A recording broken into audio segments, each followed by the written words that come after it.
important measure is what percentage of Americans own slaves? No, but what percentage of those empowered did? So here we go. Before 1865, the end of slavery in the United States, 63% of U.S. presidents had been slave owners at some point in their lives. More than 1,800 members of Congress owned slaves, meaning between 1789 and 1819, more than half of the men elected to Congress each session were slave owners. What about the Supreme Court? 26 of this nation's first 30 Supreme Court justices were enslavers, and about half of all the Supreme Court justices before the Civil War were enslavers. So many Supreme Court justices were enslavers that if we added up all the Supreme Court justices coming all the way to this present court, 1 out of 4 of all Supreme Court justices in this nation's history were enslavers.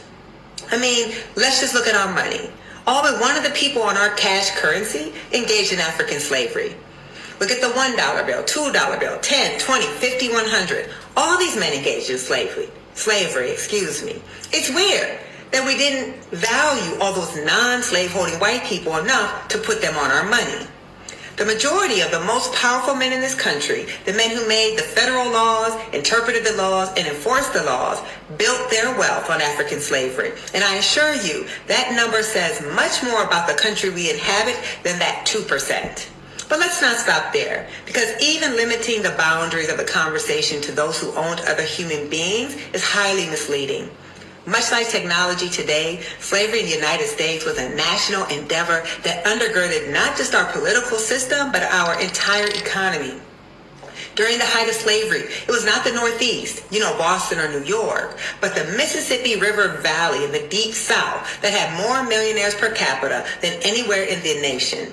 And the Confederacy, had it succeeded at being a separate country, would have been the 4th richest nation in the world when the Civil War started.